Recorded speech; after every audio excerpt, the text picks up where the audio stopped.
We spend every waking second tending to three fundamental needs. Our need for control over resources, reputation, safety, future, freedom.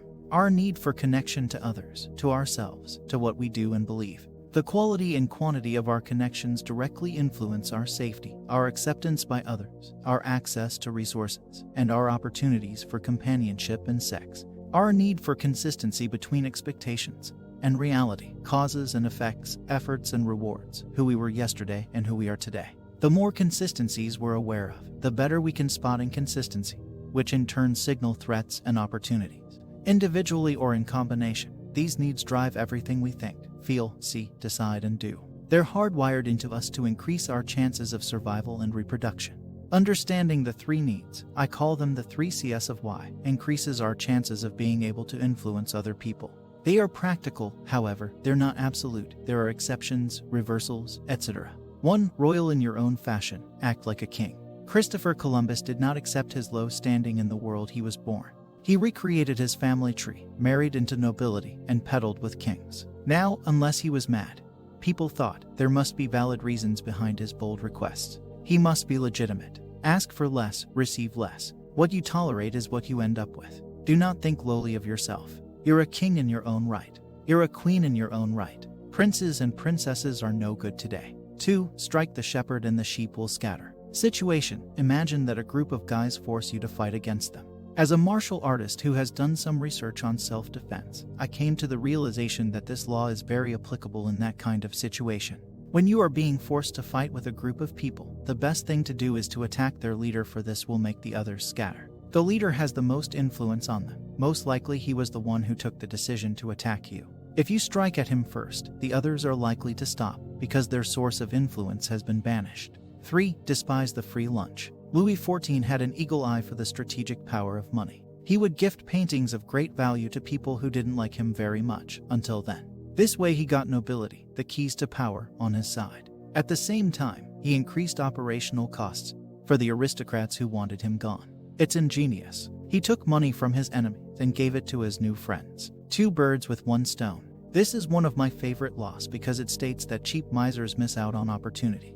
It pays to be generous and it pays not to accept free gifts. What is the return of investment on paying for someone's coffee? You sit down at Starbucks with an influential, connected, and experienced entrepreneur. You get to talk to him for 10 minutes, ask his advice, and learn from his mistakes. I don't care if the coffee costs $50, I'm paying because there is a lot of upsides. 4. Conceal your intentions. Situation: at the age of 15-16, I used to buy and resell used phones on a site similar to eBay. Even though I sold people the phones at a low cost, with the absolute guarantee that they're in perfect condition, people would oftentimes refuse to buy them if they knew I was doing it to make a few extra bucks. I realized I had to conceal my intention.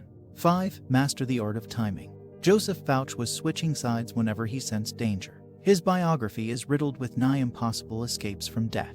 He did not deem it necessary to be loyal to disloyal men. Say what you want of his attitude, but he certainly knew when to act and when to lay low. With time comes change. It is important to not only know how to adapt, but at what exact moment for maximum effect. Too fast and you're a traitor. Too late and you're imitating the others. In any case, learn to use the time to your advantage. 6. Think as you like, but behave like others. The fearless and experienced warrior Pausanias and his Greek troops captured part of the Persian Empire. Being the overseer of these lands went to his head and he began acting rather strangely, even for Pausanias. He spoke ill of his own people. Feeling and showing superiority breeds hate. His god complex and constant need to stand out had him killed in the end. You want to fit in, whether you share common beliefs or not. Being better or different in any way just causes trouble through other people's envy and disdain.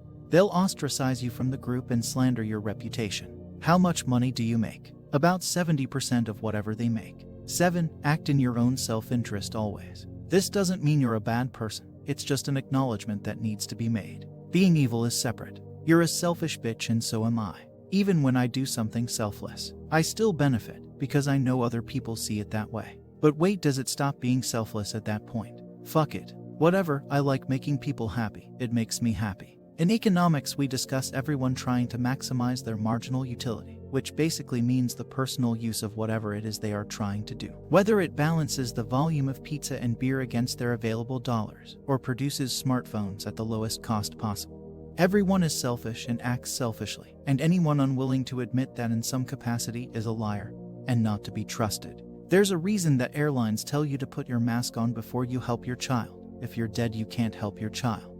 You necessarily have to be selfish first before you can do anything to help others. An abundance of time and effort afforded to you by being selfish first allows you to make contributions to society and others around you.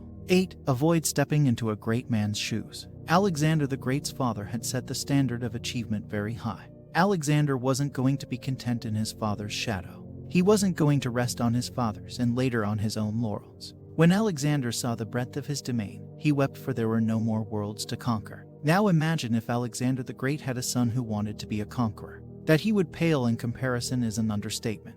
Not a soul would have attributed his success to him, for he'd achieve everything on the shoulders of his father. Don't make it your life's task to be better at being someone else. Instead, go your own way. Unapologetically be your best self.